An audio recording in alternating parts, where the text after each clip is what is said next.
찬양하면서 말씀드린 것처럼 기도 가운데 많은 응답들을 보며 참 감사하는 며칠을 보냈어요.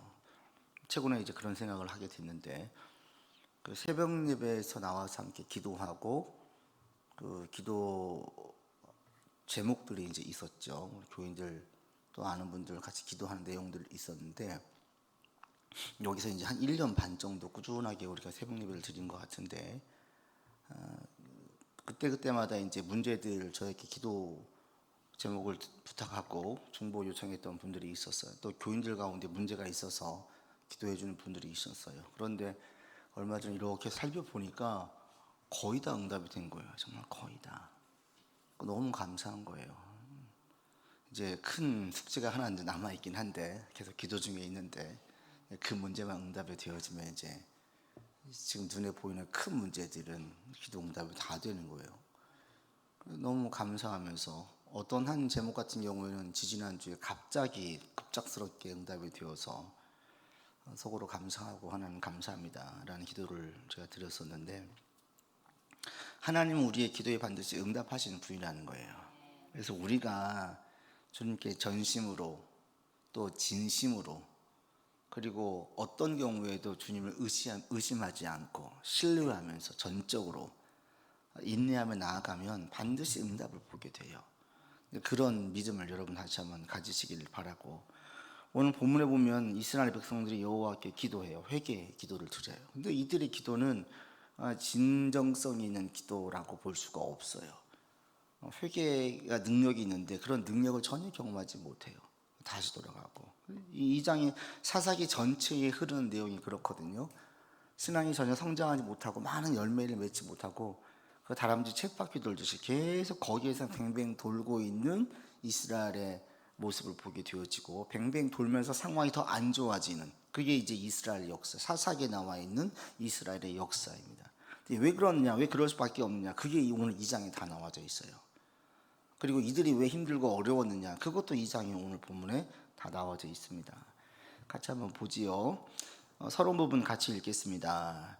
여호수아의 죽음 이후 타락의 길로 가는 이스라엘에게 여호와의 사자가 나타나 하나님의 심판의 메시지를 전합니다. 잠시 울며 회개하지만 이내 자기들이 원하는 주의 길에서 생활합니다. 여호와의 말씀에 불순종하여 주의 길로 가는 이스라엘 백성은 고통과 괴로움의 순간들이 계속됩니다. 문제를 풀면서 같이 보시죠. 1번 같이 읽겠습니다. 여호와의 사자가 나타나 이스라엘 백성을 책망합니다. 여호와의 사자가 책망한 내용은 무엇이며 이들에게 어떤 일이 있을 거라 예언합니까? 본문에 나타난 하나님은 어떤 속성이 있는 분입니까? 먼저 책망을 하죠. 1절과 2절로 책망을 합니다. 책망 내용은 이 땅 주민과 언약을 맺지 말고 또 그들의 제단을 헐라, 우상 숭배하지 말라는 거죠. 그랬더니 이들이 듣지 않았다. 이것은 모세 때, 여호수아 때 누누이 얘기했던 거예요. 근데 안 들었어요. 근데 이게 이 백성들에게는 화근이었어요. 어떤 영향을 미치느냐. 그래서 불순종의 결과가 뭐냐. 3절에 보시면 그들이 너희의 가시가 되고 너희의 올무가 된다라는 거예요. 가시는 뭡니까? 계속 찌르죠. 괴롭히는 거예요. 계속 괴롭히는 존재가 되고, 올무는 딱 붙잡고 나가지 못하게 만들죠.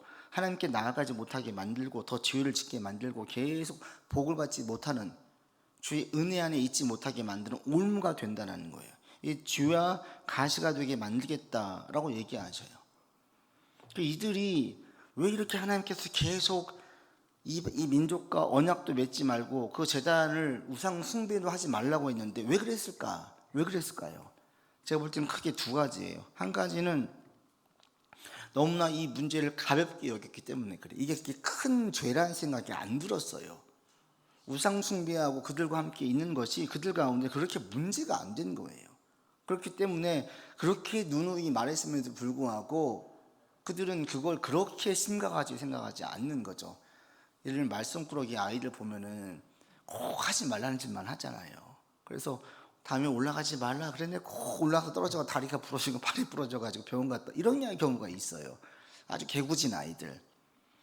근데 이런 아이들은 그 위험성을 모르는 거죠. 다쳐봐야지 아는 거예요. 다쳐도 잘 모르죠. 근데 이스라엘 백성들이 꼭 그런 거예요. 그들이 지금 이집트에서부터 계속 오는 동안 워낙 우상이 주변에 워낙 많이 있다 보니까 이게 그렇게 심각한 문제인지를 몰라요. 또 한 가지는 왜 그랬냐, 그들 가운데에 이 이방 사람들을 함께, 이 가나안 사람들을 함께 두고 사는 것이 그들에게는 좋았기 때문에 그래요. 한동안 종으로 부렸어요. 노역을 시켰어요. 그 자신한테 플러스예요. 플러스. 두는 게 지금 당장 좋은 거예요. 그러니까 그들을 못 끊는 거예요. 힘이 있었으면 내보내야 되는데 안 내보내요. 그냥 노역을 시키는 거예요. 그러니까 플러스가 되죠. 그들 가운데에 왜 불순종으로 가느냐, 그게 별 문제로 안 느껴지니까. 또 하나는 그게 때론 나한테 이로우니까, 현실적으로 도움이 되니까 두는 거예요. 근데 그게 결과적으로 어떻게 돼요? 가시가 되고 올무가 되는 거예요. 이게 공동체를 볼 때도 그렇고 교회를 볼 때도 그렇고 개인을 볼 때도 똑같아요. 다 적용되어져요.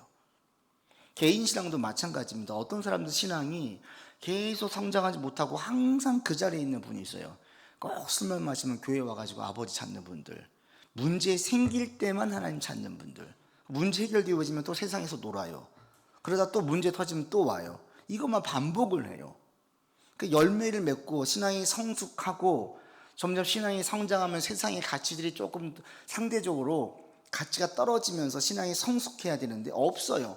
성령의 열매가 맺어져야 되는데 아니에요. 늘 어린아이 신앙처럼 성장하지 못하는. 왜 그래요? 하나님께 불순종하니까. 계속 불순종하는데, 이게 왜 불순종하냐면 워낙 믿지 않는 불신자들과 어울리는 삶이 자기한테 익숙하니까, 그게 즐거우니까. 이 즐거움이 자기한테 좀 상대적으로 덜 재밌어져야 신앙이 성장하는데 너무 재밌는 거예요. 가서 막 같이 춤추러 가고 술 마시고 다니고 놀고 다니고 이게 너무 즐거운 거예요. 그러면 하나님께 가까이 오겠습니까? 안 오죠. 그들이 나눈 얘기가 무슨 얘기겠어요? 세상에서 어떻게 하면 잘 살 것인가, 어떻게 하면 성공할 것인가, 어떻게 하면 과시하고 떵떵거리면서 살 것인가, 어떻게 하면 돈도 잘 벌고, 이런 쪽으로만 계속 얘기하지 않겠습니까? 신앙이 성장할 수가 없어요. 그러니까 그 신앙이 성장하지 못하고 항상 거기에 있는 거예요. 우리 가운데 주변에도 이제 이런 분들이 있습니다. 불순종하고 있는데 그것이 그들 가운데 크게 문제로 안 느껴지니까, 심지어는 이 문제로 안 느껴질 뿐 아니라 도움이 된다고 생각을 하는 거죠. 믿지 않는 사람들과 함께 어울리는 게 뭐가 문제입니까? 문제 안 되죠. 뭐 술 마실 수도 있고 그들과 어울려서 춤추러 갈 수도 있고 놀러 갈 수도 있고 다 할 수 있어요. 문제 안 되죠. 인맥 넓혀지면 좋지요. 이렇게 이해하다 보니까 그들이 자기한테 지금 당장 좋은 것 같은데 뭐가 됩니까? 가시가 되는 거예요. 가시가 돼가지고 자기를 찔러요. 자기를 괴롭혀요. 그 다음에 또 자기한테 올무가 돼서 신앙이 성장하지 못해요. 조금 이제 은혜가 들어가서 하나님을 아는 것 같은데 또 빙빙빙 돌기만 해요. 이게 다 왜 그래요? 불순종하니까. 우리 가운데 이런 불순종이 없기를 바랍니다. 그래서 우리 가운데 가시와 올무가, 그러니까 불순종으로 인한 가시와 올무가 없기를 바랍니다. 왜? 가시는 계속 우리를 힘들게 하고 찌르거든요. 올무는 계속 신앙 성장하지 못하게 잡는 거예요. 그래서 이 백성들에게 얘기하시기를, 너희가 왜 내가 말한 언약을 맺지 말라고 했는데 왜 언약을 맺었냐? 제단을 헐라고 했는데 왜 그 제단을 너희에게 두고 우상을 숭배하고 있느냐? 너희는 이걸 왜 큰 문제로 보지 않느냐, 이거예요. 그랬더니 이 백성들이 이번에 보시면 어떻게 반응합니까? 4절과 5절에 보시면 소리를 높여 울어요. 여호와께 제사를 드려 회개 기도하는 거예요. 드디어 제대로 돌아오나 보다 그랬더니 아니에요. 잠깐 눈물 흘리고 그냥 끝나요. 그들의 회개의 유익이 뭡니까? 회개의 능력은, 회개는 제 죄에서 돌이키는 거예요. 죄에서 돌이켜서 하나님의 복과 하나님의 보호를 다시 회복하는 게 회개예요.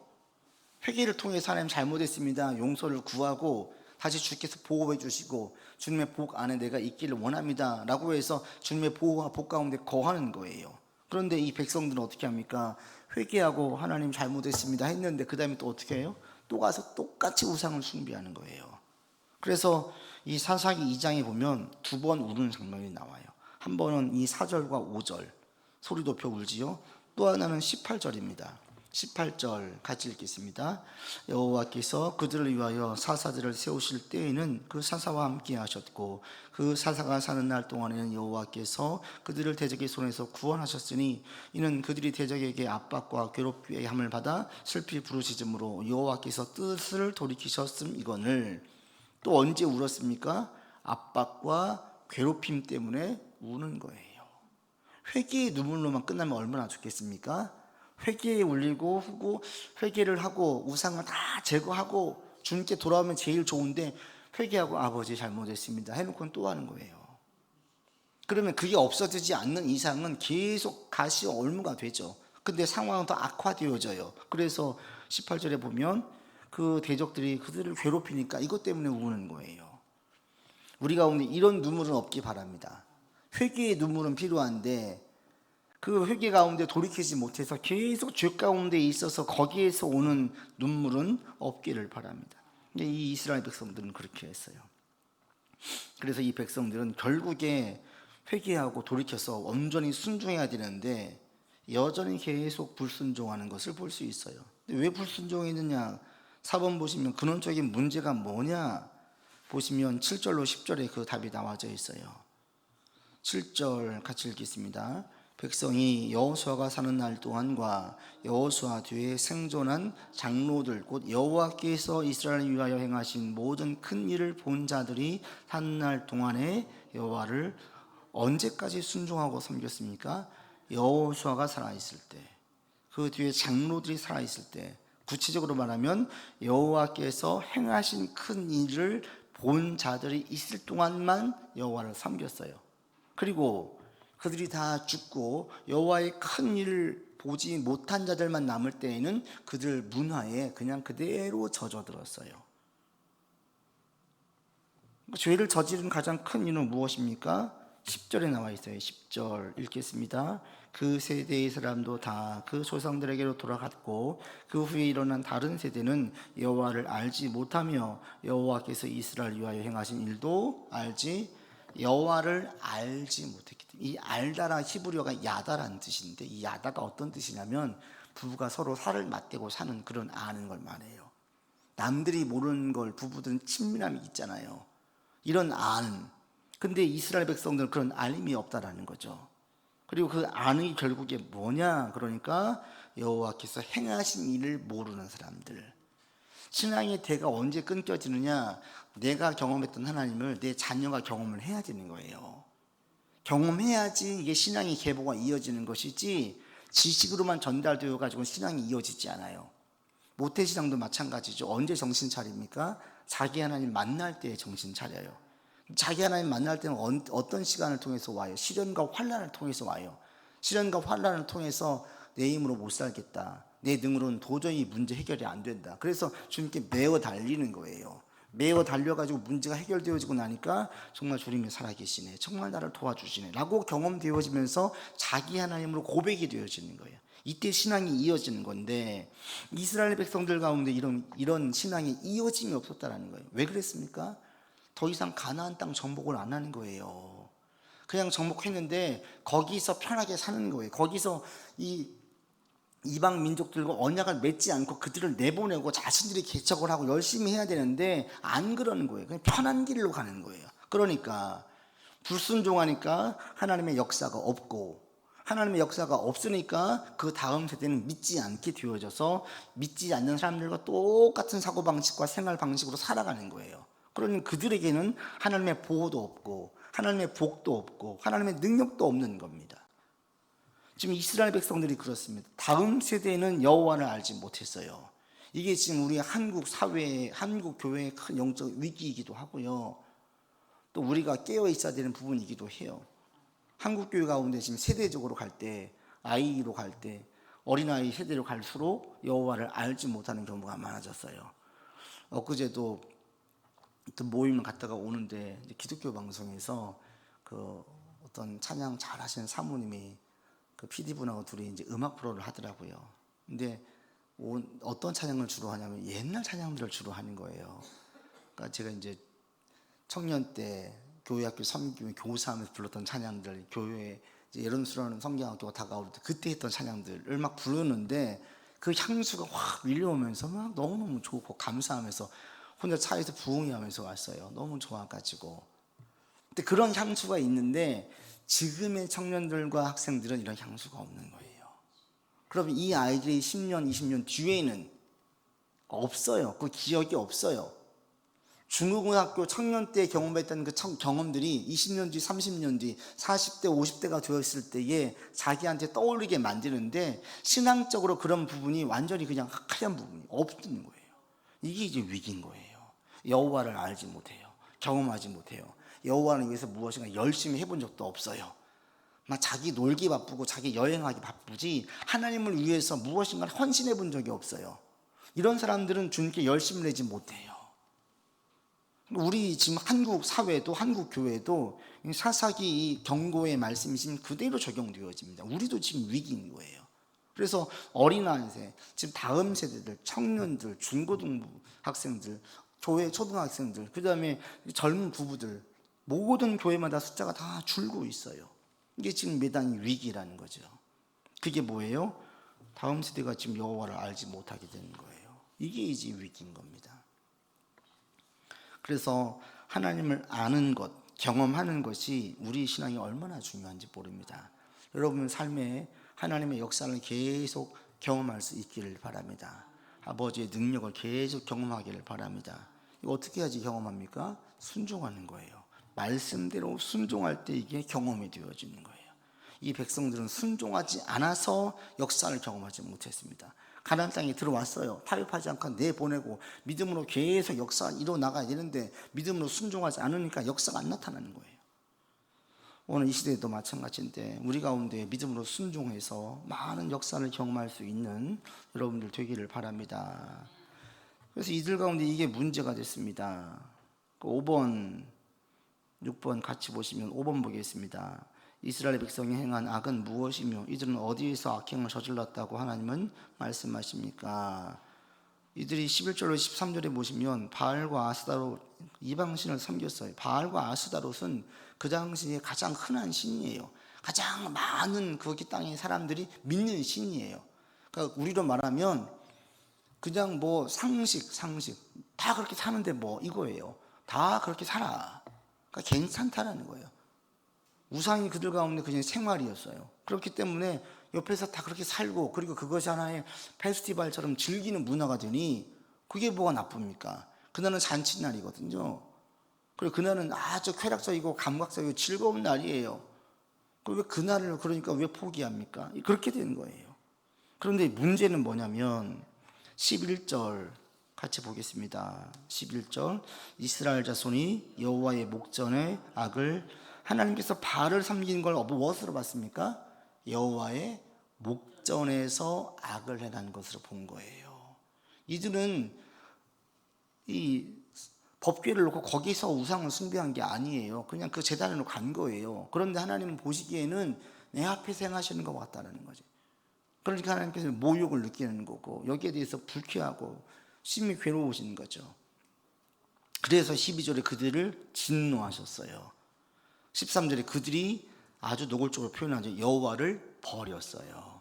바알과 아스다롯을 섬겼다라는 것은 이것은 바알과 아스다롯은 풍요의 신이, 아스다롯은 사랑과 전쟁을 지배하는 어머니의 신이고 바알은 아버지의 신이죠. 풍요의 신 바알, 다산의 신 아스다롯 얼마나 좋아요. 부자 되게 해주겠고 자녀들 잘 되게 해주겠다는데 싫어할 사람 누가 있습니까? 그걸 축하해 줄 수 있고 즐길 수 있는 그 축제가 있는데 누가 마다하겠습니까? 근데 그게 결국은 뭐였어요? 여호와를 버리는 거였어요. 아니요, 우리 하나님 안 버렸어요. 말로는 안 버렸는데 행위는 버리고 있는 거예요. 그렇게 살고 있는 거예요. 친한 친구라고 했는데 정말 중요할 때는 전화도 안 받지 않고 도움도 안 주면 친한 친구입니까? 아니죠. 심지어는 다른 친구를 있는 데서 자기 무시하고 다 무시하니까 그 친구도 나를 무시하면 이건 친구 아니죠. 말로는 친하다고 했지만 나를 버린 거죠. 지금 이들이 그렇게 살고 있는 거예요. 그래서 우리가 자꾸 여러분 우리 신앙을 자꾸 점검해 보셔야 돼요. 내가 지금 이 세대의 풍토에 그냥 젖어들고 있지는 않는지, 이 세상의 풍속에 쫓아서 사람들이 중요하게 여기는 것을 같이 중요하게 여기면서 거기에 편승해서 가고 있지는 않는지 우리를 점검해 봐야 돼요. 왜? 그렇게 하지 않으면 그것이 우리 가운데 불순종의 영역이 되어서 거기에서 가시가 나오고 올무가 나와요. 그게 우리를 괴롭혀요. 우리를 힘들게 하는 거예요. 그래서 이 백성이 그랬습니다. 6번 보십시오. 이들이 행한 악의 결과로 하나님께서 내린 재앙은 무엇입니까? 14절과 15절 같이 읽겠습니다. 여호와께서 이스라엘에게 진노하사 노력한 자의 손에 넘겨주사 그들이 노략을 당하게 하시며 또 주위에 있는 모든 대적의 손에 팔아넘기심에 그들이 다시는 대적을 당하지 못하였으며 그들이 어디로 가든지 여호와의 손이 그들에게 재앙을 내리시니 그건 여호와께서 말씀하신 것과 같고 여호와께서 그들에게 맹세하신 것과 같아서 그들의 괴로움이 심하였더라. 가는 곳마다 어떤 일이 생겼어요? 재앙이 생겼어요. 원래 이들이 누굽니까? 아브라함의 자손이에요. 아브라함이 어떤 존재였어요? 하나님께서 복의 근원으로 삼았어요. 가는 곳마다 복을 받게 했었어요. 가는 곳마다 복이 흘러가게 했었던 존재들이 가는 곳마다 재앙을 일으키고 재앙이 흘러가게 만든 존재로 바뀌어져 버린 거예요. 무엇 때문에? 바알과 아스다롯을 섬김으로. 이들은 이걸 별 문제 아니게 여겼는데 이게 가장 심각한 문제였다는 거죠. 근데 그걸 몰라요. 근데 왜 이런 일이 생겼습니까? 15절에 보시면 여호와께서 말씀하신 것과 같다는 거 이미 얘기하셨어요. 자, 너희들 앞에 축복의 길과 저주의 길이 있다. 너희가 여호와의 말씀을 순종하면 복을 받을 것이고 말씀에 불순종하면 저주를 받을 것이다. 딱 놓여져 있어요. 이미. 우리가 건강을 잘 관리하면 어떻게 해야 되는 거예요? 잘 먹고 잘 자고 스트레스 안 받고 잘 쉬는 거예요. 이거보다 건강에 좋은 게 아무것도 없죠. 운동하고 최고의 약 안 먹어도 되죠. 그런데 우리가 그렇게 못 사는 거예요. 정해져 있어요. 이 몸을 혹사시키고 그렇게 하면 어느 한쪽이 고장이 나게 되어져 있어요. 이건 하나님께서 지어놓으신, 인간을 지어놓으신 법칙이에요. 법칙. 이게 말씀이에요. 이대로 되는 거예요. 이거 예외가 없어요. 어느 누구나 예외가 없어요. 나는 건강 자신 있어요. 어떤 분이 큰 병이 옵니까? 한 번도 아파보지 않은 분들이 오게 되면 큰 병이 오고 늘 골골골 했던 사람들이 오래 산다고 하잖아요. 골골골 때부터 잔병치레 만연한 사람도 오래 산다고 얘기하잖아요. 근데 그게 맞는 말이에요. 실질적으로 건강에는 누구 하나 자신 있게 얘기할 수 없어요. 이게 법칙이에요. 인생도 마찬가지입니다. 아, 나는 괜찮아, 잘 풀릴 거야. 죄가 있는데 괜찮아. 괜찮지 뭐가 괜찮습니까? 반드시 언젠가는 그것이 큰 문제가 되어서 그를 찌르고 올무가 되고, 그리고 14절에 보는 것처럼 그 대적을 당하지 못하고 능력 다 상실해 버릴 때가 와요. 하나님께서 영광을 주셨습니다. 하나님께서 능력도 주셨습니다. 근데 그게 하나님 보호와 영광이 사라지니까 능력도 상실되어져요. 무기력해지는 거예요. 아무 힘도 없어지는 거예요. 결국 이들은 더 큰 복을 받으려고 우상을 섬겼는데 이게 화근인 거죠. 잘못된 거예요. 그래서 이 작은 것 같았던 이 우상 숭배가 매우 컸다. 그래서 우리에게도 혹시 내게 우상에 뭐가 있나? 우리에게 모든 게 다 우상이 될 수가 있습니다. 우리의 부모님도 우상이 될 수가 있고요. 배우자도 우상이 될 수가 있고요. 자식도 우상이 될 수가 있고요. 내가 열심히 노력하는 그것도 우상이 될 수가 있어요. 우상이라는 게 뭡니까? 하나님보다 먼저 둘 때 우상이 되는 거고, 하나님 말씀에 불순종하게 만드는 게 다 우상이에요. 하나님께서 이렇다고 말씀했어요. 아니, 하나님 제가 세상 살아보니까 꼭 그런 방법이 아니라 이렇게 살아야 되겠던데, 이게 우상인 거예요. 자기한테. 하나님이 첫 번째가 아니라 돈 일단 있어야 되겠던데 이게 우상이 돼버리는 거예요. 그래서 우리에게 우상은 꼭 눈에 보여지는 그 제단, 신상을 놓는 것만이 우상이 아니라 하나님보다 우선하는 모든 게 우상이 될 수 있습니다. 그러니까 여러분들 항상 순간순간 한 번씩 우리를 점검해보는 시간을 가지셔야 돼요. 하나님 내게 첫 번째인가? 그 다음에 여호와의 말씀이 의심되지 않고 그대로 믿어지는가? 의심되어지면 그게 뭐가 문제인가? 뭐가 지금 의심되어져서 내가 주님께 전심을 매달리지 못하고 있는가? 그게 우리한테 우상이 될 수가 있습니다. 그래서 그걸 놓고 기도해야 돼요. 왜? 해결되어 있지 않으면 그게 내한테 가시가 돼요. 계속 찔러, 계속 괴롭히는 거예요. 이게 이 사사기 2장이 계속 됩니다. 2장 7번 보시면 사사기 2장에는 사사기 전체의 역사를 축소해 보여주면서 앞으로 이스라엘의 미래가 어떻게 될지 여견해 줍니다. 사사기 전체에 나타난 이스라엘 역사가 어떻게 흘러갑니까? 16절에서 20절을 보십시오. 16절 첫 번째, 그들이 괴로워해서 구원했어요. 그죠? 16절에 구원했어요. 구원이라는 게 도우심인 거예요. 이제 그 전에 뭐가 있었습니까? 15절에 보시면 괴로워서 주님께 부르짖었어요. 회개했죠. 하나님 도와주세요. 살려주세요. 그랬더니 하나님께서 사사를 보내가지고 숨통 트이게 해주셨어요. 그랬더니 이들이 또 어떻게 해요? 17절에 사사들에게 순종하지 않고 다시 어떻게 해요? 또다시 다른 신을 섬겨요. 또 우상숭배 또 해요. 그렇게 했더니 또 어떻게 됩니까? 우상숭배하니까 19절에 보면 더욱 타락해서 그들이 폐역의 길로 가요. 20절 여호와께서 진노하셔서 또다시 그 백성들이 어려워져요. 그러니까 하나님 주께서 살려주세요. 또 살려줘요. 또 숨통이 트이니까 또 뭐예요? 또 니나노하고 또 우상숭배해요. 세상 사람들 쫓아가는 거예요. 또 즐겨요. 그러다가 또 어려움을 당해요. 하나님 또 더 어려움을 당해서 어떻게 해요? 또 도와주세요. 그래요. 그러니까 하나님 또 도와주세요. 이게 반복되어지는 게 사사기의 역사예요. 사사가 있을 때에는 하나님의 보호가 오는데 조금 평안을 누렸다가 사사가 죽고 나면 또 이방 민족들을 섬기면서 우상을 섬기면서 또 죄에 빠져가지고 또 어려움을 겪는 게 이스라엘 백성들이에요. 우리 가운데 이렇게 가지 않기를 바랍니다. 여러분들 신앙과 또 성령의 열매들이 해를 거듭할수록 더 한 개씩 더 맺어지기를 바랍니다. 그러기 위해서는 우리 가운데 이 바알과 아스다롯이 있지 않는지를 자꾸 한 번씩 살펴봐야 돼요. 전심으로 주를 찾는지. 그럼 우리에게 있는 가시와 이것들은 어떻습니까? 8번 보세요. 불순종으로 인해서 이방 민족을 쫓아내지 않는 가나안 사람들을 하나님은 어떻게 사용하십니까?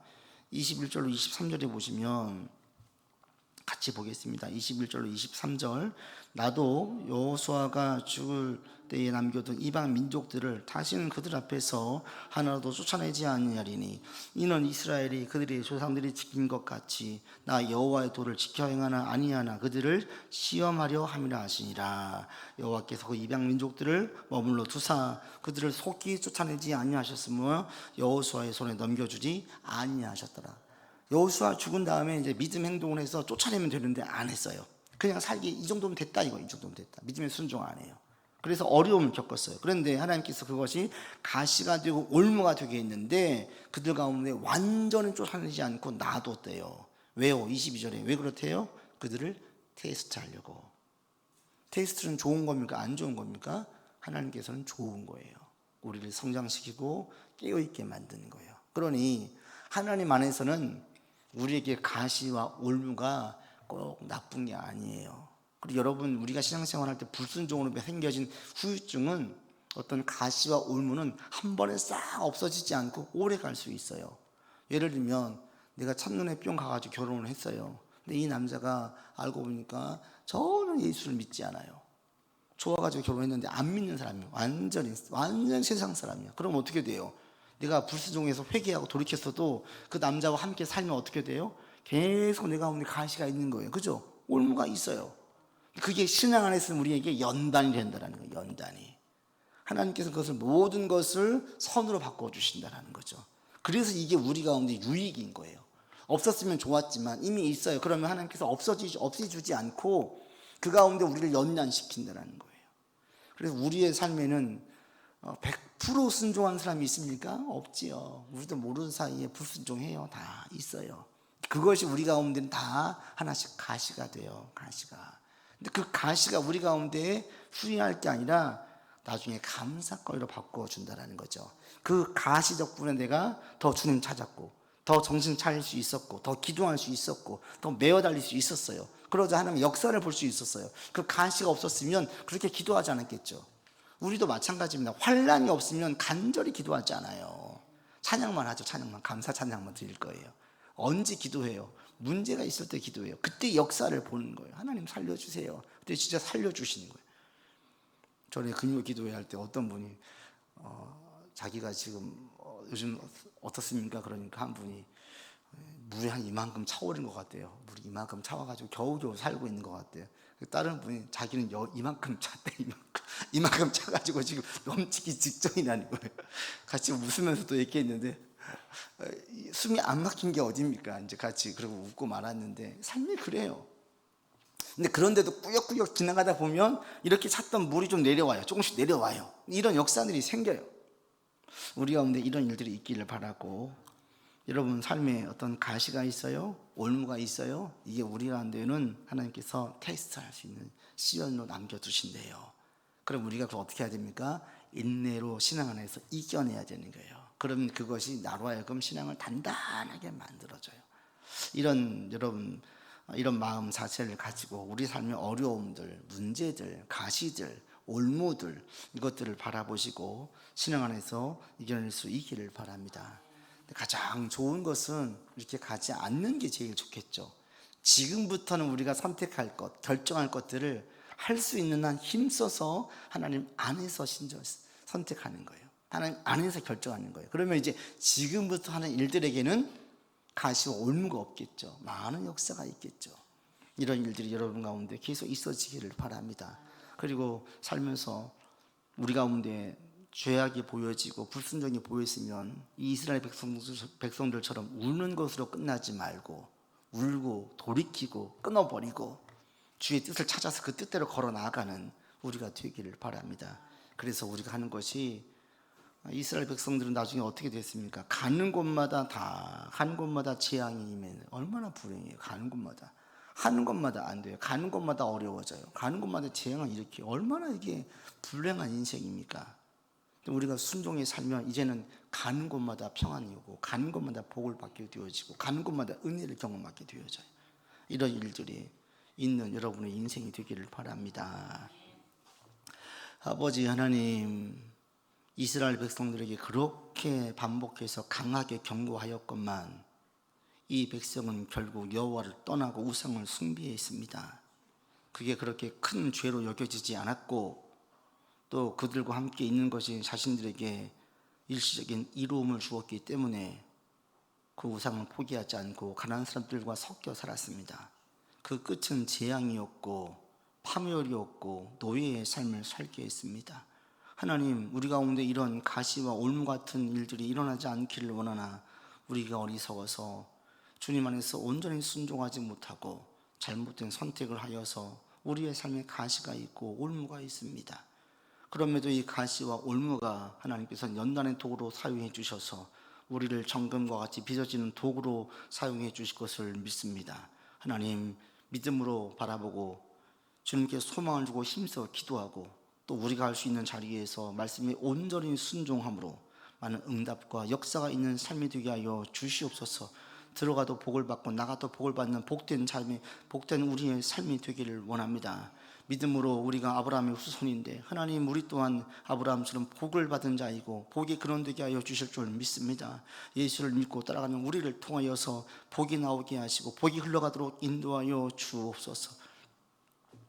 이제는 우리 구주 예수 그리스도의 은혜와 한이 없으신 하나님의 사랑하심과 성령의 교통하심과 교제하심이 온전히 주 앞에 순종하고 참된 회개의 길로 나아가며 더욱더 힘써서 순종하기를 원하는 주의 백성들 위에 이들의 모든 삶 위에 가시와 올무도 하나님께서 연단의 시기로 삼아주실 것을 믿고 믿음 안에서 순종하는 모든 시간들 위에 이제로부터 영원토록 함께 계시기를 간절히 축원하옵나이다.